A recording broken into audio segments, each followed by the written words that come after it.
Good morning, good afternoon, good evening around the world. My name is Doug Brunke. I am the founder and CEO of Global Chamber. It is, in some sense, a movement more than just a chamber. I This morning there was someone who's thinking about becoming a member from somewhere in the world. I think somewhere in Europe, and they first said.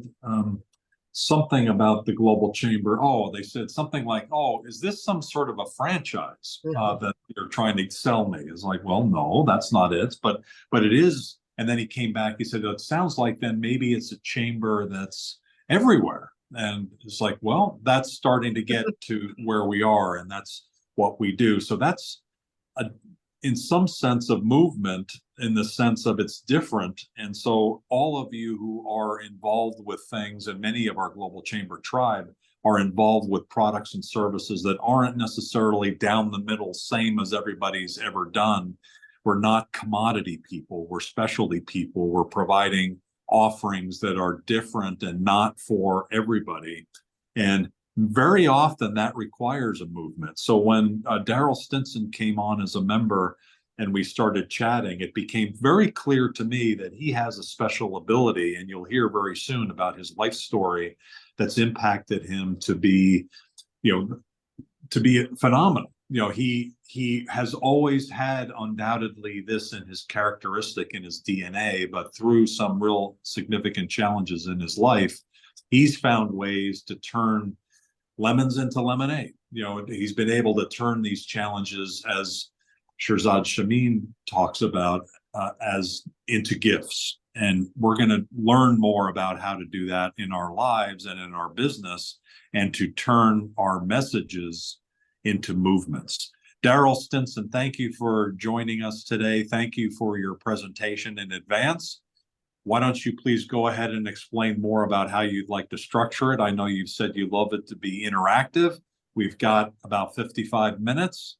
Young man, the stage is yours. Hey. Thank you for having me. So excited to just share with y'all all today.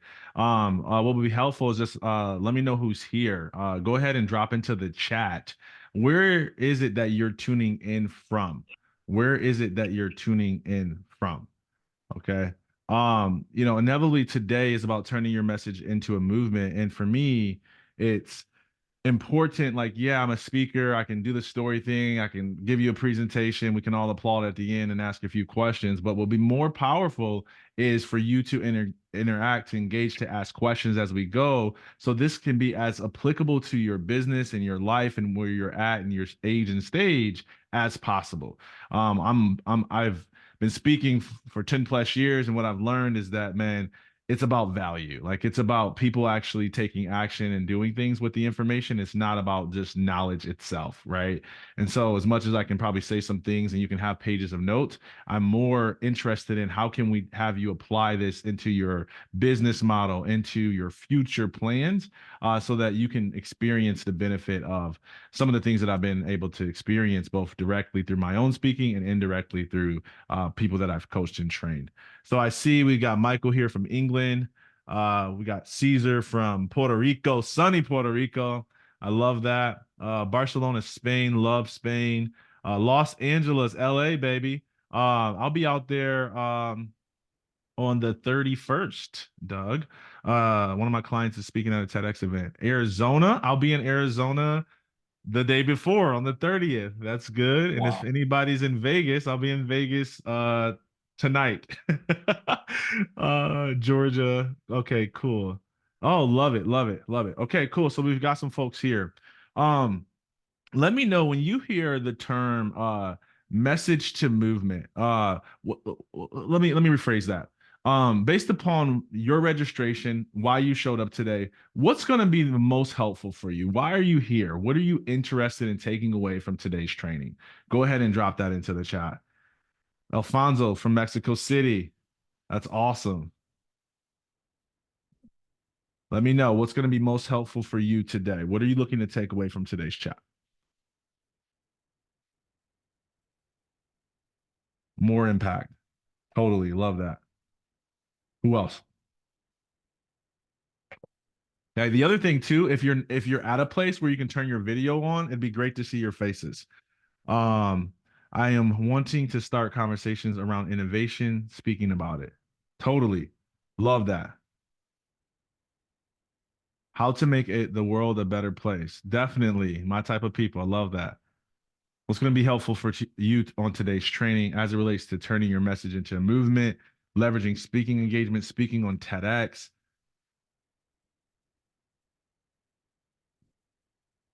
I'll give it a minute, see if any a couple more come through.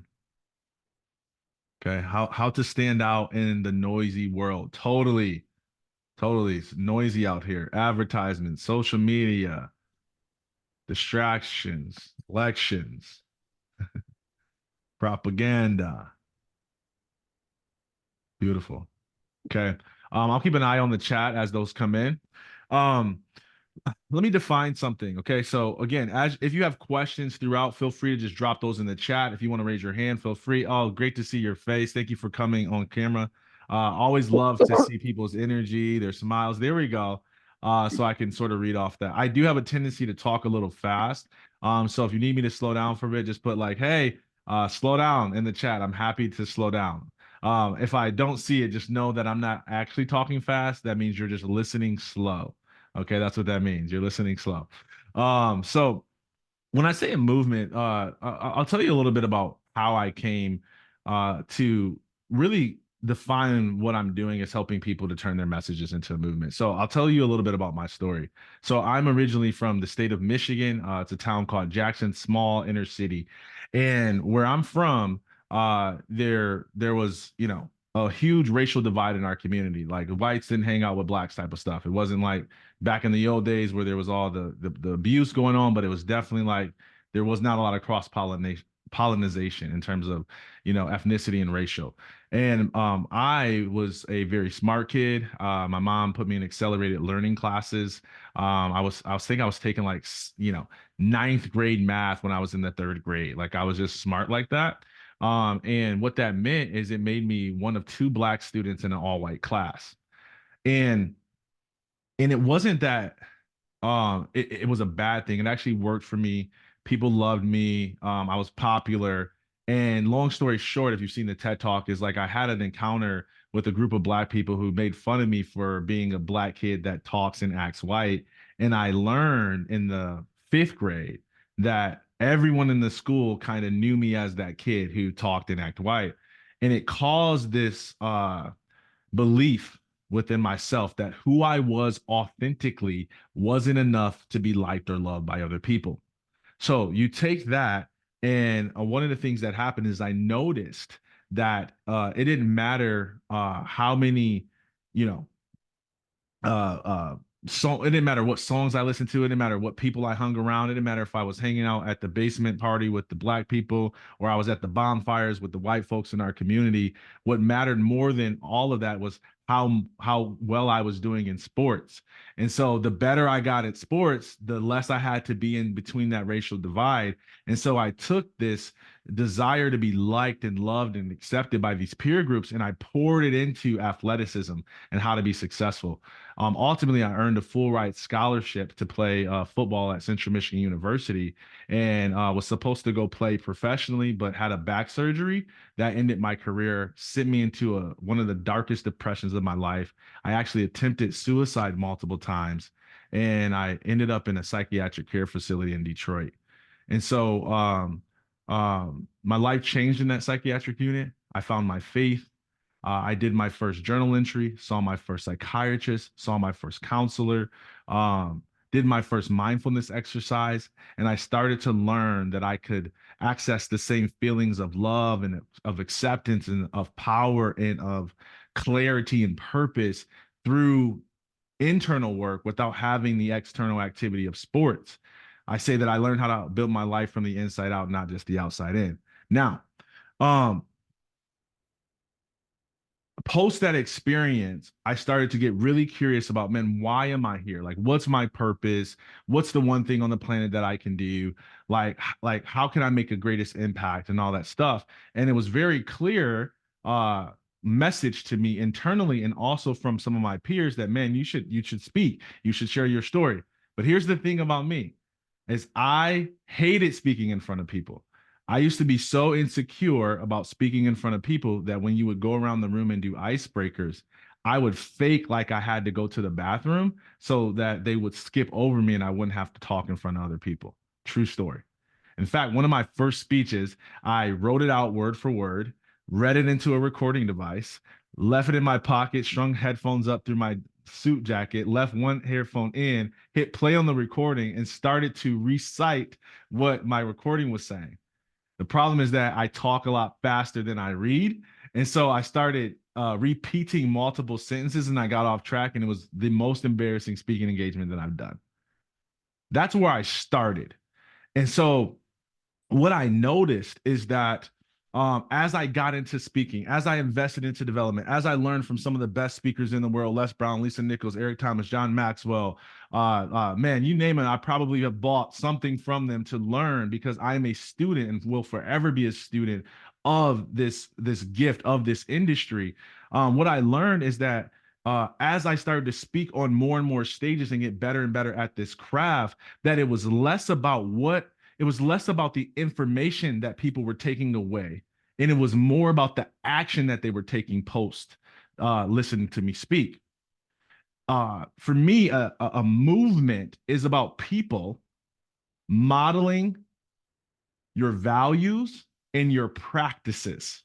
Modeling your values and your practices. So it was a big thing for me because I was doing mental health speeches, and it was like, oh man, I had these people coming up to me. Oh my gosh, thank you so much. I feel so seen and heard. Thank you for being vulnerable. Thank you for sharing about how you overcame suicidal attempts. My cousin is struggling. My sister's struggling. I've been struggling privately. And I've had all these stories come up, and it was like, okay, cool. And then I would leave with this sense of emptiness of like, well, what's happened when they have their next depression bout? What's going to happen when their significant other is in a struggle, and are they going to be equipped to have a conversation with their significant other? Like what about the principles that I gave them, and like, are they actually going to live those out? And I came so obsessed with, are people actually changing their lives, or are they having an illusion that their life has been changed because they heard some story that had some emotion in it? And as I started to really look at that, can I tell you something that I noticed that was embarrassing? Is that there was a lot of people saying that their life had changed because they heard me speak, but there wasn't a lot of lives that were actually being changed. And that was a wake-up call for me, because I got applauses, I got standing ovations, I got tears, I got a line of people asking questions at the end, and I could have just coasted on that for the remainder of my career. But it grieved me when I started to see and follow up with some of these folks 2 weeks later, 3 months later, sometimes 6 months later, and just see like, oh, they are still they're still struggling with the same problem. They're still stuck at a similar place. And that wasn't okay with me. That's not what I signed up for. That's not why I overcame this insecurity. That's not why I invested tens of thousands of dollars to be able to learn from some of the best, to make more impact. That's not why I did that. And so I became obsessed with, man, how do I actually empower people to change their own lives? This might be something to write down. You can inspire from stage, but you can only transform through process. You can inspire on stage, but you can only transform through process. So when we talk about a movement, that's what we're talking about. I'm not talking about you have to have 200 million people that are part of your community in order to be defined as a movement. You could have 3 people that are following your beliefs, that are following your practices. Okay, I'm going to say something about that in a second, that follow your practices and their life is actually progressing and changing. Okay, let me say something about practices. What I learned in this industry is that there's 3 type of people. Okay, it's a good one to write down. Number 1, there's people who teach what they know. Very important, knowledge transformation, right? It's people who teach what they know. Everybody does that. Everybody teaches what they know. The second, which is harder to find, is people who teach what they do. What I learned is that there's a lot of people who teach what they know, There's even less people who teach what they do. And here's the third one. Very few people teach who they are. Who they are. It was an interesting thing when I started to go on tour and speak at all these different places. And I had my signature speech, is what we call in this industry. And I'm going around and I'm sharing my thing and I'm talking about it. I'm speaking on stages. I'm giving the same speech over and over again. I'm mastering it. I'm working on the little minor details, the slow pauses, the deep conviction, the high passion, the everybody stand up and clap. And I got the thing dialed. And I'll never forget this feeling that I did after I spoke to a high school. And I had this vision of what could have happened if I would have dropped the performance and leaned into the connection. So many more people could have been impacted. For me, people who teach what they know, people who teach what they do, it's because there's a disconnect from what they teach and how they live.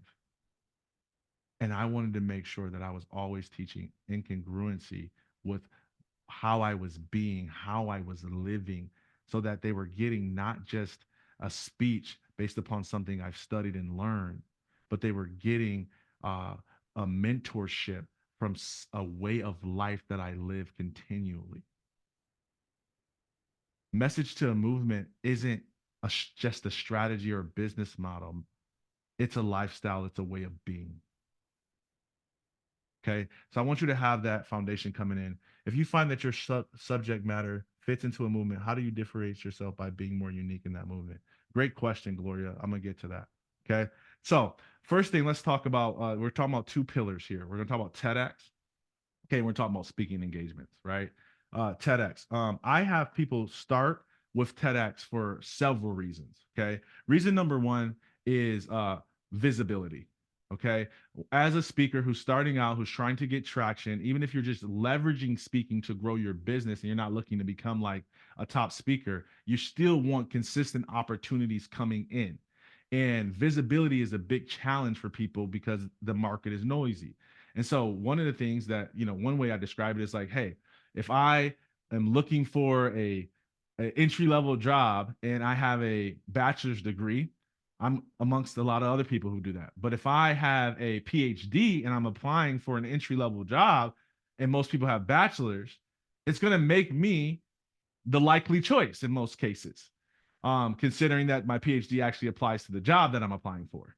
It's the same way with having a TEDx talk, right? Most speakers don't have it. And so if they're considering you and 5 other speakers and you have a TEDx talk and then they don't have a TEDx talk, then they'll likely choose you first. Okay. And so it gives you this visibility, this notoriety within the industry. Okay. TEDx talks, people, my story is similar to yours. That's great. People work for years and years to get visibility when you can just start with visibility versus pushing a boulder up the hill. What if you could start with the boulder at the top and then just push it down? That's one of the benefits of starting with doing a TEDx first. Okay. The other reason is obviously credibility. Talked about the PhD thing. And then what I like is it's a leverageable marketing asset. Okay. So from my experience and with my clients, we tend to book more engagements from our TEDx talk than we do our demo reel. Okay. It's a really big thing. Okay. Demo reel, if you do it at a beginner's level, you get one engagement recorded and you chop it up into a reel. But if you do it at more of an advanced level, you get 5, 6, 10 engagements recorded. You get some B-roll. You get yourself talking over it, and you put together a whole like 2-3 minute piece, and it can cost you tens of thousands of dollars. TEDx talk is not a paid talk. You don't get paid to do it, but you don't have to pay to do it. Okay. And then you get to start with this piece. And what I've found is that because people love TEDx talk so much, they'll watch a TEDx talk before they'll watch a demo reel. Okay. The other thing that a TEDx talk does is a talk that is 18 minutes or less. Okay. And some people want to see you actually speaking. They don't want to just see your best clips. right? Like when I played sports, they didn't want to just see all my great plays. They wanted to see how I played throughout a game. It's the same thing when event organizers are assessing speakers that they're going to bring in. They don't want to just see like, oh, can they say a good tweetable quote, right? Can they have a good moment in their speech? But they want to know, can they really connect? Can they really captivate an audience? Can they maintain attention? Are they engaging? They want to know that. And so the likelihood of somebody watching your full length hour talk is very low, but the likelihood of them watching a video that's 18 minutes or less is very high. And then they get to see those different things about you, your ability to capture attention. And what happens often with people who have TEDx talk is because it's condensing decades of your wisdom into 18 minutes or less, is that it's often more potent, it's more valuable than even a full length hour speech. Okay. The goal for us and our clients that we say all the time in our program is I want to get you to a place as we work on your TEDx talk where you know how to say more in 18 minutes than the average speaker says in an hour. Everybody write this down. The best speakers make the fewest words go the furthest. The best speakers make the fewest words go the furthest. And the process of distilling your decades of wisdom or however long you've been doing what you're doing into 18 minutes or less is a very powerful thing. How can we get a talk at TEDx if you are not known? Isn't it difficult? Is it a chicken and egg situation? No. Um, I'm going to get to how you can get a talk, but no, oftentimes it actually works in your favor if you're not some big name speaker with all the tools and all the whistles and all the platforms, because one of the rules of a TEDx talk is that it cannot be promotional, cannot be spam.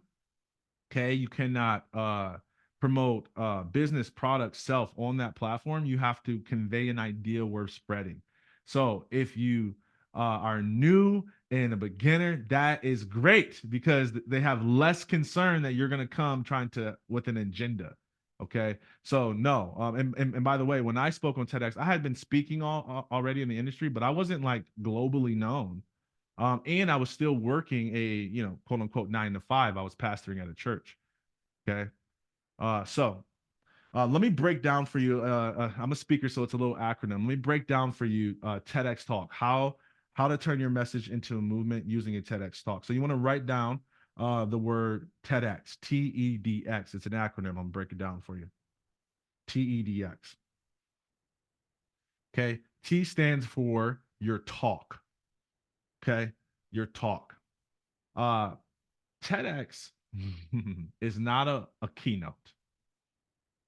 TEDx is not uh, a speech with an opener, 3 points, and a call to action.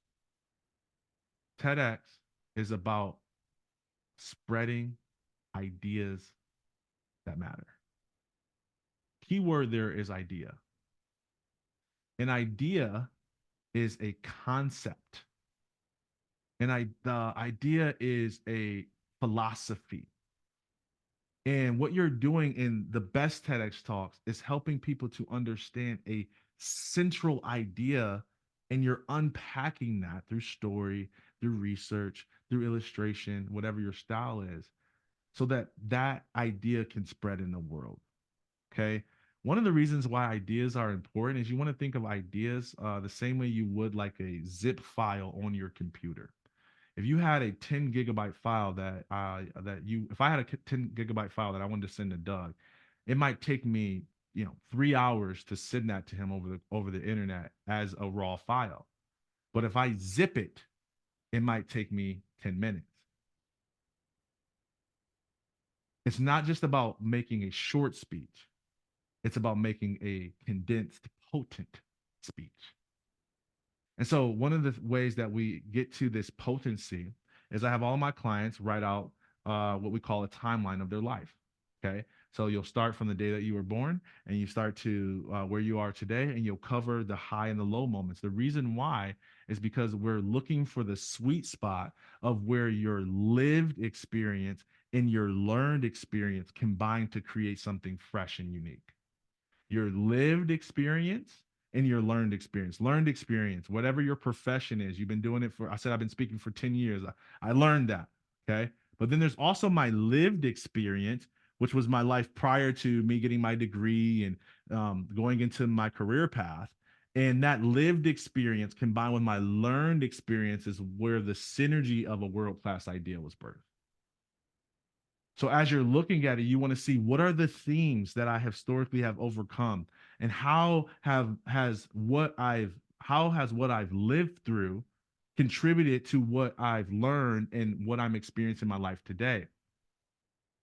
TEDx ideas need to be one or two things. I heard this directly from a TED staff member. It needs to be a new idea or a fresh take on an old idea. A new idea or a fresh take on an old idea. So if you think about my talk, overcoming rejection, that's not a new idea, but it is a fresh take on an old idea about rejection being our friend and not our enemy. Oh, really? We don't like it. I said it's something we should embrace, not something we should avoid. Oh, what? I don't want to go through rejection. I don't want to think about the moments when I was rejected. I want to forget about it. I want to keep it moving. I used to say, you got to be able to take a licking and keep on ticking. I want to do that. And it's like, no, actually going back and unpacking that is going to help you find some deep treasure, some wisdom, some guidance. Okay.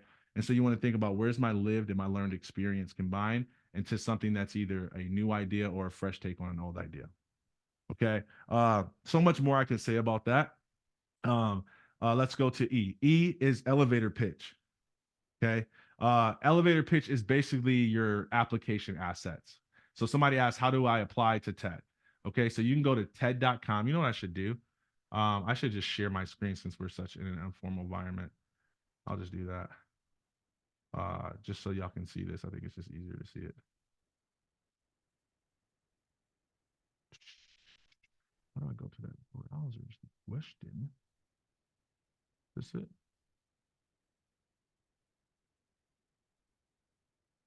Yep. Here we go. All right. So everybody can see my screen, yeah? All right, cool. So you go to TED, you go to participate, probably attend. Go to attend, and you go to TEDx events. Okay. And right here, you'll see a list of every TEDx event in the world. There's 3,000 of them around the world per year. Okay. And then if you want to search, obviously you can search by location, wherever you're at. You can search by name or type. You can search by the year when their event was hosted, all that. Okay. And it's all here. And essentially, you just click on the link, and then most of them will have like an organizing team. Most times they'll have like their email or something, if they filled out their profile. If they didn't fill out their profile, like these people didn't because they don't even have a profile photo, you can always look them up on LinkedIn. And then you can also copy the name of their TEDx event here, paste it into your search browser, and essentially go to their website. So they'll probably have a website, call it TEDx, kps.com or .org or something. And then on there, they'll have like an application form for speakers to apply to speak on their platform. Okay. So you can either email them directly or you can just fill out their application form. So that's as easy as it is to apply. Now, there's a couple core components in there. Number one, there's your idea, right? Your idea should be stated in a sentence or less. Okay, a sentence or less. So you think about Simon Sinek. People don't buy what you do; they buy why you do it. One sentence or less. Brene Brown. Vulnerability isn't a weakness; it's a strength. Okay. Dr. Wallinger, one of the most watched talks of all time, The Good Life is built on good relationships. One singular sentence. Okay. For me, rejection isn't an enemy, it's a friend. So you want to be able to convey your idea in one sentence or less because it shows that you have clarity over it. You ever ask somebody what they do and they go, well, and I've been doing this for a while, and then I started, and one of the reasons why I like it, and it's like 5 minutes later, you're like, what do you do? You don't want to be like, hey, talk to me about your idea. Well, I had this concept that was like, 5 minutes later, you're like, what's your idea? Okay, one sentence or less. All right. I always say this in speaking in general. Used to say this. It's a pastor term, but you'll get it. We say if it's a mist in the pulpit, it'll be a fog in the pews. Okay. If it's unclear to the speaker, it'll be even more unclear to the audience. Okay. So the clarity that you have needs to be far higher because there's going to be a notch or two down that the audience lacks that clarity because they don't have the expertise you have. All right. So you have your idea in one sentence or less.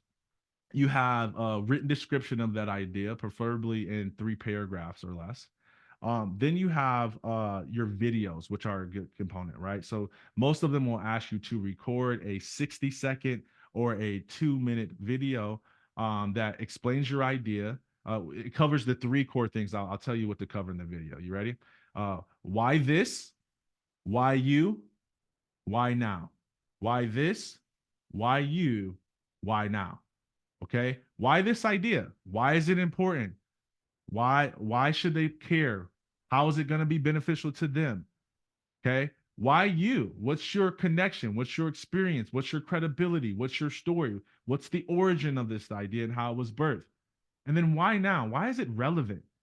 Why is this important that people hear this now? Okay. And that can be both like, hey, urgency thing if it's connected to like COVID or AI because it's hot, or that can be something long term, right? Like our environment, sustainability. It's relevant in that way because we live in the environment every day. So your ability needs to cover that. And then every once in a while, there's a fourth component depending on the requirement of the local creation team. And that is that you mention how your idea specifically applies to their theme. Okay, the theme of their event. Not all events have themes. Every event is different, but some of them do, and they want you to connect it to their theme. But can I tell you, most of the time that's a very easy thing to do because their themes are something generic. It's like thrive or you know, like acceleration. It's like very simple to kind of find a connection between your idea and something generic like that. Okay. Are speakers expected to specialize in one area, one idea? Yeah, your idea should be one singular idea based upon one singular area of expertise. Now, you as a person and human can, you can be a multifaceted entrepreneur and all that stuff. But in terms of the message that you share on their stage, one idea, one area of expertise. Okay. So elevator pitch. Okay. Lots I can say about that, but essentially those are the key components that video is important. And it's important that you understand the nature of what an idea is, which was kind of what we talked about. The D stands for delivery. Okay. Write this down. The best marketing tool for a viral speech is a great speech. The best marketing tool for viral speech is a great speech. You'd be surprised about how many times I ask, "Oh man, how do you get the 2 million views and how do I get the visibility and what do you do? Tell me the trick, tell me the hack, tell me the this." And it's just like, man, I got some of that stuff. Don't get me wrong, like I got some juice. My background's in PR. I've won degrees in higher education for marketing and branding. #1 for marketing, #3 for branding. Even won another #1 award for e-newsletter marketing, which doesn't sound pretty or interesting until you realize like it's kind of hard to get people to open a newsletter. So to get people to open a newsletter in a way that gets you ranked #1 is a really, really big deal. So, anyways, I've done that. I've done those things, and so I understand that those things are important, and I've got some tricks and tools up my sleeve. But the best marketing tool for a viral speech is a great speech. So the delivery is important. The delivery is everything. Okay. And man, for me, again, because we're teaching messages that is a congruent with who we are. I never wanted to teach messages that was just about acting. I wanted to teach messages that came from a place of alignment. And so this isn't about, okay, how do I learn how to use my voice or where do I stand or that, like, that's not what I'm talking about. That's not what we're focused on in delivery. My belief, I think that stuff is important, but what's more important is the congruency with your delivery and who you are personality wise, who you are values wise. Okay. Every speaking book that you will read will have this tip in it. It will tell you to be yourself. Be natural, be authentic, be yourself. Everyone says it, but very few people are actually doing it, because in order to truly be yourself, that's not a mechanic you learn. That is a permission you give yourself. That is a comfort you have within yourself. And so the delivery is like, how do I get comfortable with bringing all of me to the platform? This is different. Okay, we're not talking about stand here, use this pitch, use this tone, open your arms when you say wide. Like, that stuff is cool, but what's more important, what's more impactful is that people get all of who you are. If you like to sing, you sing. If you like to dance, you dance. If you like to move your arms, you move your arms. If you like to be serious and slouch, you be serious and slouch. If you like to be deep and old wizard, then be deep and old wizard. Like, be all of who you are. It should feel like we're sitting down at the dinner table with you. It should feel like we're having cocktails together. It should feel so natural that we feel so comfortable with who you are, because people want to connect to you, not just to a performance version of you. And if you watch the majority of talks, they are so performance driven. It's almost like they could give it even if there wasn't an audience. And I'm not talking about engaging. I'm talking about being yourself. And that's work. What I find for a lot of people, and this is why I told you the story in the beginning about me being torn in between racial divides, because I changed everything about myself to fit in with other people. And what I learned is that that's a core expertise that I'm helping people with, because they struggle with, man, what's acceptable? How do I show up? What parts of my story should I share on the stage? I don't want to. I don't want to fall apart emotionally. I don't want to trauma dump on the audience, but I also don't want to act like I haven't been through anything. So how do I navigate the details of that, the challenge in that? And that is what delivery is about, bringing all of you to the stage and the platform so that it is a unique presentation that only you can deliver. Okay, delivery. And then the last part of that is multiplication. That's the X. Okay, X stands for multiplication. I say this all the time, that TEDx isn't the finish line, it's the starting line. Okay, some people are like, oh, TEDx is on my bucket list, I just want to do a TEDx. And I'm like, okay, cool, I'm not the right person for you. Right? Like, I'm just not. Like, if it's just like, oh, I just want to do it to say I did it, say I cool, like I climbed Mount Everest, take a photo, I took a picture at the TEDx letters, cool, bam. If that's what it's about for you, I'm not the best fit for you. But if it's about what happens post, if it's about how many lives can I impact, it's just about, can I get people to actually live out these principles and these beliefs that I shared on this stage? I'm all about that. I'm all about that. TEDx is not the finish line, it's the starting line. Okay. And so, man, so much I can say in the multiplication. I'll give you my best tip that I tell people of how you get the visibility. When you market your talk, you want to tell uh, multiple stories that all lead to the same talk. Okay. Seems simple, but some of the most simple things are the most challenging. Okay. It's simple to lose weight. Burn more calories than you eat. Okay, but it's a lot more challenging than that. Okay, and so I bring this up because my best tip is to tell multiple stories that lead to a singular talk. What people tend to do when their talk comes out, they're like, hey, my TEDx talk came out, go watch it, it's amazing. Hey, my TEDx talk came out, overcoming rejection, I'm so glad that I did it, it was so amazing, I never thought that I could, go check it out. Hey, my TEDx talk was amazing, have you seen my TEDx talk lately? Hey, and it's just like, there's no there's no compelling reason to go watch the talk. You're just saying, I did the thing, I'm proud of myself, go watch it.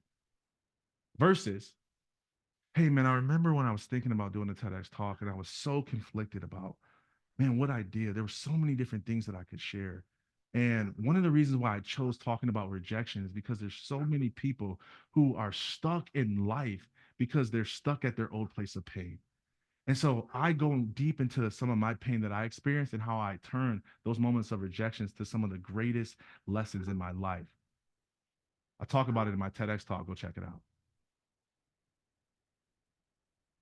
hey, I remember the day that I got to my TEDx event and I saw like all the speakers, and man, all of these people were multi-six, some of them multi-seven-figure earners. And I was working at a pastoral job, making less than $42,000 a year in that job and less than an extra 50K on my side speaking. I felt so inadequate. I felt so unprepared, but there was something in me that knew I was there for a reason. And so even though I didn't have the experience, even though I didn't have the earnings that some of the other speakers had, one thing I had is I had passion, I had conviction, and I had a willingness to give it everything I got. I'd love for you to check it out and tell me what you think. Hey, I have two favorite. I'm a pretty boring person. I've got two favorite movies in the world. Okay. One is a movie called Freedom Writers. Okay, I don't know if anybody's watched it. And two is called The Great Debaters. Okay, with Denzel Washington. And The Great Debaters, one of the scenes in that movie was filmed at Wiley College, which is where I got to deliver my talk. And for me, that was a sign from the universe that I was right where I needed to be because I believe God's in the details. I'd love for you to go check it out. So as you're preparing this thing, keep journals about the decisions you're making, about the research you're collecting, about the practice reps that you're doing, and people's feedback to you about the practice reps. And that's going to build your marketing collateral to make sure that you are telling multiple stories, promoting a singular talk instead of just promoting a singular talk. Ah, so good. Let me pause there and see if we got some questions. Yeah, undoubtedly, we have about 10 minutes left, Perfect. folks. What questions do you have? I'll bet you Michael Quigley has a question. Yeah. I don't. I just want to say it's absolutely brilliant. I Thank just you. think it's fantastic. Like what you've done there is you've transcended. Hey, look at me. It's not Yep. about me. It's about you and the way Mm-hmm. you've done it and made it so accessible, made it so authentic and focused on the other people. Absolutely brilliant. So I'm just very, very happy to have learned from you. Thank you so much. Yeah. Let me say something about that. Thank you. I believe 100% in what he just said in terms of not about you, it's about the audience. I believe it from a standpoint of not being an ego when you speak, right? Not bragging about all the things you've done and how great you are, but actually giving value to the audience. But there is a part of it that I've been trying to correct in our industry, which is where the speakers like it's not about me, so they cut themselves off from receiving what there is for them. Here's my belief. I believe that when you speak in congruency with who you are, that your speech doesn't just impact the audience, it impacts the speaker. Okay. I'll tell you a quick story about how I came to this. So I started to see like, man, there's people in the audience. I don't know if you've ever done a speech and you felt like, man, there's somebody in that, like I see this person in the third row or in the back that I know, I don't know how I know, but I know that I can help them. But something about how I'm speaking is not connecting and they're not like we're not having a connection like I want us to. And that was happening to me, right? There was people where I was like, this guy in the back with his arms folded. It's like, I feel like he needs the message the most. How do I get to him? And so I started to say, man, what is it about my style, about my, like, what am I doing wrong? And I started to see that every time I got a little bit more vulnerable, my impact would go a little bit more further. But for me, because I have the story that I have, that required me to be way more of an emotional person. And I was raised to not be emotional. My mother used to spank me whenever I displayed emotion. She used to lift her hand. She said, "If you cry one more time, I'll give you something to cry about." And it forced me to bottle it up. I was taught that athletes weren't supposed to show weakness. And so now my impact in my career is dependent upon my willingness to be vulnerable, but I don't even know how to because I haven't been my entire life. And so part of what I had to do is I had to actually start to live more vulnerably. I'll never forget. Up until that point, me and my wife used to argue, and all I knew how to do is express anger. So I used to yell, "I don't know who you talking about. You ain't talking to me like that." I remember my counselor being like, "Hey, Darryll, it doesn't sound like you're mad. It sounds like your feelings got hurt." And I was like, "Oh, okay. Sounds about right." She's like, "Hey, have you ever thought about like telling your wife that?" No. So next time we were arguing, I felt it coming. I was bubbling up. I was about to be like, you don't talk to me like that. I'm not your child. And instead I was like, sweetie,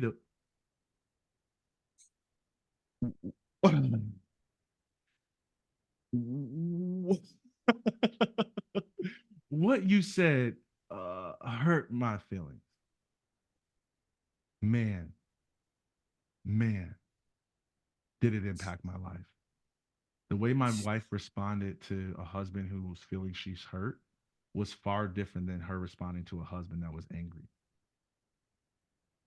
Changed our marriage. Speaking doesn't just impact the audience, it can be done in a way that impacts the speaker. Okay. I'll give you these notes real quickly on the back end, and it's cool. We'll have to have another conversation about this, but because the speaking side of things is something people are interested in, if they're not about TEDx, I'll give you the 4 pillars of that. Okay, 4 S's: the search, the sell, the stage, and then the scale.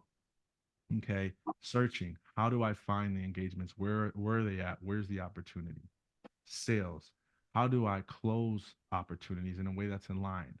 Okay, whether that's I'm speaking, receiving a fee, or I'm being allowed to enroll people into my products, services, coaching programs, whatever that is.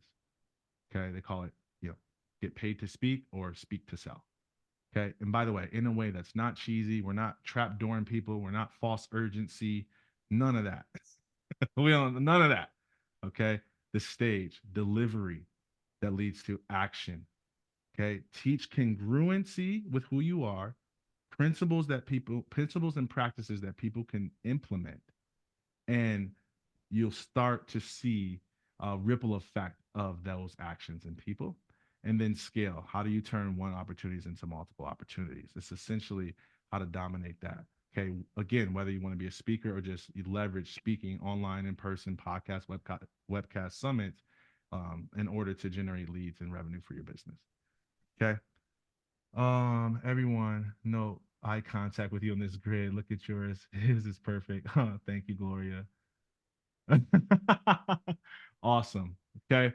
So I think we may have like a minute or 2 left. Any final questions?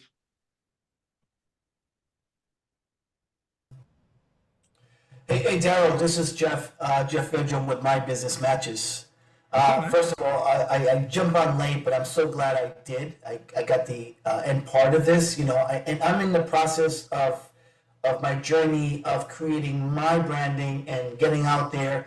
My company's been around, but I notice I'm very quiet. I'm an introvert.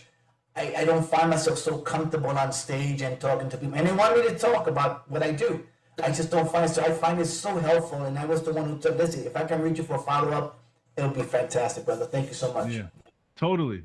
And I'm glad you joined too. And again, man, I would get curious about that story. I'm not this person on the stage. A lot of reasons it's our life experience, but you don't know who you'll be with a little practice. You don't know what you'll be with a little help. And again, coming from the guy that used to fake like he had to go to the bathroom during icebreakers, coming from the guy who was so afraid to talk in front of people, I ran from those opportunities. So, Right.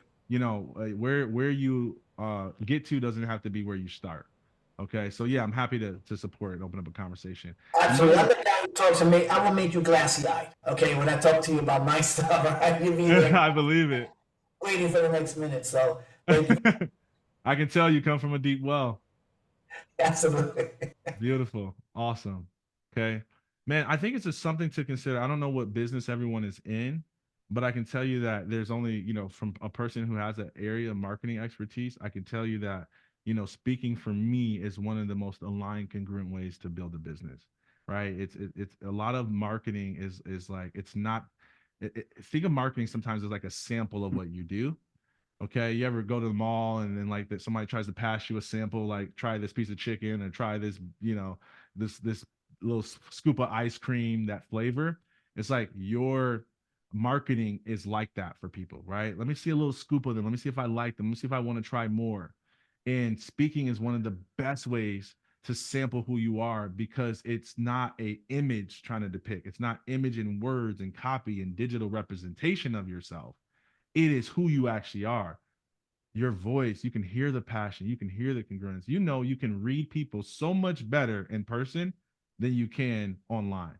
You know, I have this joke sometimes when I meet people who I knew online for a while, and I say, "Man, I was really worried that you were gonna look way worse than your profile picture. I was really concerned, but you look better in person." Okay, so the point is that people can project an image, project a lifestyle, project a personality online, but when you actually meet them, when you hear them, when you shake their hand, when you hear them talk for longer than 20 minutes, you start to get a feel for who they really are. So it's one of the reasons why I encourage you to try speaking. And if you're not a speaker, it's okay.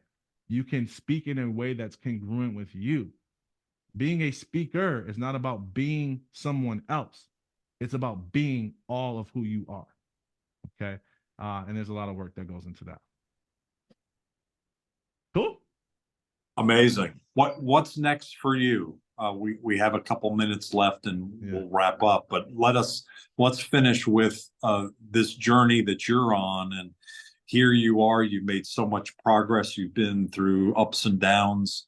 What's next for you? What is 2024 bringing for you? What's your hope? Oh man, I mentioned this that I was going around the world speaking, talking about I'm going to change the world, and I was telling my story about overcoming suicide, telling people don't quit, don't give up, don't throw in the towel. Your life can change at any moment. Purpose is always available for everybody. And then I realized that no matter how passionate I told my story, no matter how large my platform grew, that I couldn't actually change the world with my story alone, that the only way the world was going to change when there was other leaders who was willing to step up and lead and share their messages raw and vulnerably and passionately in a way that produced life change for other people. So what's next for me is pouring into more leaders. And that was a very hard shift for me to make. I was pastoring and I felt like I was doing quote unquote God's work. And then I got into doing full-time entrepreneurship and coaching speakers, and I felt like it was less spiritual. I'm not there anymore. I've worked through that. It's took me a couple years, but I'm at a place now where I see the value, the impact in the work that I do, not just in the speakers' lives that the speakers I train touch, but in the speakers themselves. You start growing in a way. So I'm more passionate about that. I host in-person events, small, intimate ones, no door price, every 4 to 6 weeks to help people grow in their ability to share their stories and their messages and to grow their business through that way. So if you ever want to come out to Nashville, California, or Atlanta, you're more than welcome to. Our next one's February 10th. And then one last thing I'll share with y'all, since y'all are in my community, I will give you a sneak peek of something that I just worked on. Okay. This is going to be fun. You guys are the first people to hear about this. Okay. So I did a bestseller book, right? Sold books, you know, still sell books, a ton of them every single month. And I did so because I wrote a really good book and because I know how to market. And so I studied the best marketing tips on books, and I learned that all books that are the top bestseller books, they have like a simple cover. Like they don't have a lot of design on the cover, right? They don't look like how this lady's book look. They look like this. And so I made mine simple. And then soccer is the world's largest sport, so there's way more soccer athletes than any other sport on the planet. And so I was like, I'll make soccer cleats because there's more athletes. And cool. So thousands and thousands and thousands of books, you know, been great. Okay. But here's the thing. It wasn't congruent with who I am. It wasn't an expression of all of who I am. And so, I'll show you what I did. Where is it at? Is it on this tab? Oh, climb that. Oh, here it is. You ready? This is the new cover. Look at that. So that's next to me. I'm re-releasing my book with this cover on it. And this is a cover that I originally wanted to pick, but because I was trying to create a cover that I thought the industry would I had so many reasons that I was really afraid to show up like this. Okay. I was afraid to be seen, even though I was trying to sell books. Okay. And so I worked through my inner work, and now I'm re-releasing this. And this is I just got the proof yesterday. So super excited. So man, tap into there if you want a free digital copy. I'm happy to send it to you. If you want that copy, just reach out to me. I'm happy to sign it and all that stuff. Okay. So that's what's next for me. Thanks for asking. I'll drop my email down here in the chat for you all. Okay. And then I know Doug has my information. If there's anything I can do, man, just let me know. Just let me know. And if you've got stuff that you're out there in the world doing, and you want to send it to me so, I can tap in with whatever you're tapped into, I'm all for that type of stuff. It won't let me type in the chat. Amazing. Okay. Really, Awesome. really extraordinary. Echoing Michael's comment, just an extraordinary, so much to process here. Thank you for enlightening us in so many ways. Christopher Herring, who's in the audience, is one of our leaders in San Antonio, actually. And I think he's actually speaking today, later today, on kind of the continuation of Dream Week in San Antonio. Perfect. He's an extraordinary leader. So I'll bet you from something you've said today, his presentation will be even more amazing. Thank you, Christopher, for joining us today. Hey, Thanks, everybody. We do need to go because we have a Global Chamber Hermosillo conversation that's happening now on the Zoom line. There are, I think, 5 events today. This is the first kickoff. I can't believe any of them will be as good as this. This was really outstanding, Darryll. Thank you both so much for your time and just extraordinary presentation. Awesome. Thank you. We'll do it again. Appreciate y'all. Thanks. Take care. Yeah. Take care. Thank you.